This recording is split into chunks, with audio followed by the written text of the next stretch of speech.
ganda kabukid. O, ayan. Dito kami ngayon sa aming bukid. Ayan o. Kaway-kaway nga ulit dyan. Yan yung pinsan ko. Tsaka, parang artista lang Pinsan ko si Marilo yan, Butaya. Tsaka si Danilo Manlangit. Yan. Manlangit, ako naman maglangit. Kaya andito kami ngayon sa aming bukid. Ito, nanguha kami na sila ng nanguha sila ng ano ba itong kinukuha nila? Patola. Ayan patola patola. Patola to kabukid baka sabihin na naman ng iba, opo, patola yan. Tapos yan may puso. Puso ng saging, yan, puso ng saging. Tapos ito saging na hinog. Tapos kabukid, nagsuman kami ng malagkit kabukid. Ayan, nagsuman kami kanina ng malagkit. Ayan kabukid, nagsuman kami ng aming merienda. Ayan kabukid nagsuman kami. Malagkit yan kabukid, yan yung aming merienda. Pasanguha sila ng saging na hilaw din, na saba, at saka ayan kabukid yan, kamuting kahoy. Yan yung aming na-harvest na yung araw na to. Ngayon kabukid kami uuwi na sa aming bahay sa Marikina. Kasi sila kabukid uwi na rin din sila sa Novaliches. Novaliches yan sila kabukid. Ayan. Manguha kayong talbos? Ang dami nilang pinanguha kanina ginulay Baka manguha kayo. Manguha kayo. Kuha ka ng kutsi, agunting. Sa baba, maraming talbos sa kamuti. Ikaw, G. Gulay. Di ka manguha na Ha? Hindi ka manguha na Iyan yung suman kabukid. Yeah. Malagkit yan, nilagayan namin ng bukayo. Yan, yan yung aking magandang dilag. Magandang dilag.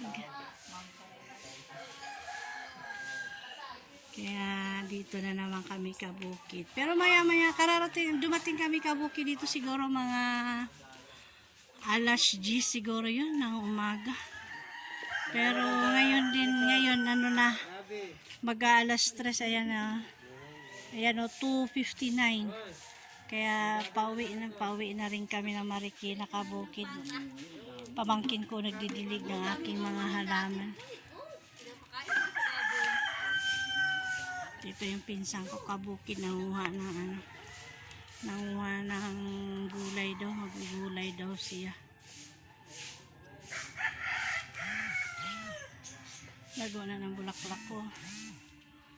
Ang ganda ng mga bulaklak ko na mga lago na. Ito yung bulaklak na. Marami pa ba?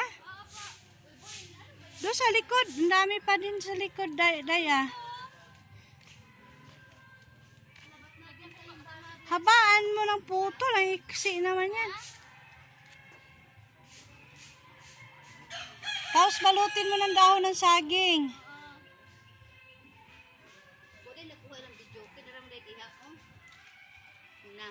Ano yun, Artina? Oo. Tulungan mo Sal. Dinapakan mo Sal. Yata naman kung sinapakan. Tulungan mo manguha. Ano ba yun, Iyagi? Tap kasi Pag ako mga dahon man lang. hindi, isama yung dulo. Ano isahog? Ano magulay na ganito man? Ano isasahog mo dyan? Lagyan kong kamatis. Laga lang. Salad.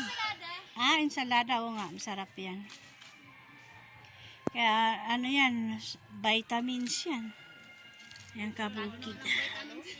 Ang ganda kabukid. Ha? Oo, yun. Meron dala. Saka rabbit. Tsaka rabbit. Kanina din. Ayun ang rabbit nandun sa kulungan ng katabi ng manok ko. Baka hindi nyo mapakain Yung rabbit pa, bigyan mo nito. Tangko mo maganda doon. Hindi, daw nakamuti sa kinakain ng rabbit yan. Doon ka sa likod, kay kamote, tas repolyo, pag may repolyo yung kinukuha. Oo. Mataba yan doon sa likod. Tandaanan mo na, ang dami, oh. Tanggalin nila muna, oh. May ubi ako pero ano pa, mga mura pa yung ubi. Ubi, mga mura pa. Damihan mo kay, marami kayo, di ba? Pag ano na yan, Kaysa bibili ka pa doon ni magkano isang tali. Kuha kaya yun dayo kahon, day. Dahon, oh. doon nga sa ano nagbili si tatay kanina, kangkong, 15. Ito pa sa, no? 10 lang 10 piraso lang, no? 10 piraso lang. 15. Nabili si tatay kahit sahog niya sa isda. Ano, ganito, talbos? Kangkong. Oo, mahal talaga ang gulay. Mahal ang gulay ngayon. Ganito lang kahaba, oh. Ganito lang kahaba, oh. Ano niya sa pangsigang ba? Isda, tatay. Masarap yan yung ensalada. 15. Eto pa, oh. Nakaututuloy ako. Eto pa, oh. Saan kayo punta? Timing din na pag kuha ko ng talbos, ah. Ito pa, oh. Dami pang talbos ito, eh, oh. Mahal kaya ang gulay ngayon. Kaya habang dito kayo sa bukid, eh, mamitas na kayo ng mamitas ng gulay. At pag umuwi tayo mamaya, eh, wala nang bukid tayo makikita. Puro bili bukid na, bili. Ayun pa rin, oh. Dating lugar namin, ganito rin style nun eh. Mga ilang taon na, puro bahay na lahat eh. Oo, madaling na-develop ngayon ang area, madaling ma-develop. Sabi mo hindi mo tatayo ng bahay.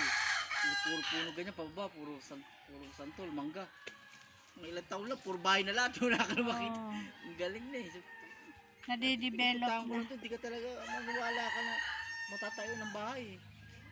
Talagang ganito, mas Marami pa dyan kayo, manguha lang kayo. Dahil pag nandyan na, pag nasa syudad na eh, mahal ang gulay. Wala na tayong makikitang bukid na pwedeng pag... Ha? Pwede naman, pero para mas maganda daw na dumadami siya yung dulo. Yung dumadami sa lang dulo pag pinuputol kasi sasanga.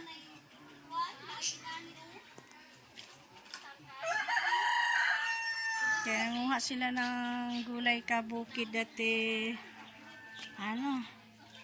Ito kabukid, tanim ko to. Ito kabukid ay sibuyas to. Yan. Ang pagtanim ng sibuyas kabukid na ganito, kung meron kayong galon ng Wilkins, yan kabukid oh. Galon ng Wilkins, bubutasan lang nyo yung katawan, bubutasan. Pag nabutasan nyo na kabukid, ilusot nyo na yung sibuyas, yung dulo ng sibuyas. Tapos paunti-unti ang patong ng lupa. Hanggang sa malagyan lahat ng sibuyas yung mga butas niya. Yan, mga butas niya. Yan. Tapos dilig-diligan mo lang parati kabukid. Kasi gusto madaling mabuhay ang sibuyas pag laging basa. Kaya yan. Ito kabukid eh, kaya may maiksi. Ito maiksi. Kasi hinarbisan na to ng asawa ko. Ginagupit na siya dito, nilagay sa ulam. Nagluto siya ng dinuguan. Dito kumuha siya dito, nilagyan niya. Kaya, ayan o, may maiksi. Ayan, maiksi dito. Kasi ginupit na niya, ayan o. Ayan o. Hindi yan pwede sila ipagsama? Hindi. Mag-away? Ayan, ginupit niya yan. Kaya, pero dalawang araw lang yan, uusbong ulit yan. Kaya tingnan mo ito, ginupitan niya nung linggo. Tingnan mo ngayon, ang kapal na o. Yan ang pag-ano sa sibuyas kabukid. Yung rabbit, lagyan mo nga tabi ng tubig. Lagyan mo ng tubig at saka... Den! Itong rabbit, lagyan mo ng tubig at saka talbos yan, be, para makakain. Yan sa dun sa may talapati. Ayan, ang laki niya. Oh. Laki. Ha? Alaman sa panunuan. Yan naman, lagyan mo nga na, kung panguhaan mo ng dahon kasi magwawala to pag ano. Pagkainin ng saging, kakain ba yan ng saging? Hindi, dahon talaga yan. Dahon maganda. Ang laki na. Diba carrots? Oh, carrots. Pwede. Ayan, mga dahon ng repolyo, dahon ng kangkong. Hindi ko alam kung babae ba yan. Mga gate hawakan? Nagat yan. Mga gat? Lagyan mo nga ng tubig, Sal. Tabi, Sal. Wala dito? ano, Sal? Wala yan. Lagyan mo ng tubig, Sal, at saka mga dahon. Ha? Baka wala yan. Kaya ano yan dyan eh. Lagyan mo ng tubig. Baka nauhaw yan, magwawala. Magwawala talaga yan pag walang tubig. Oo, hindi mo talaga magtubig yan. Oh, kaya tingnan mo yung tubigan niya sa idna kasi uhawin yan eh. Ayaw pa inuman ng manok, Sal, eh. Ano mo? No, lagyan mo ng buhusan mong tubig.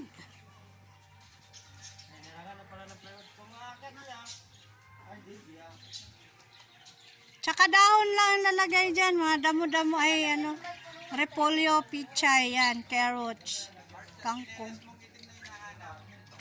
Kaya nga, hindi ko alam kung sino nang inakyat ng mga bata.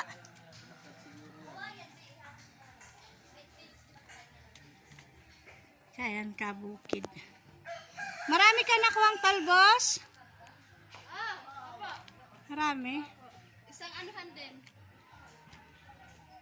Kaya sabi ko nga sa iyo, dito sa bukid, libre ang gulay. Pagdating sa syudad, mahal na.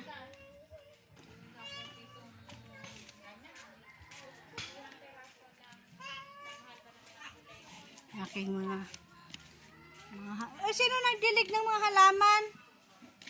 Si ano? Yung isa ni Dines. Parang binubo lang lahat ah.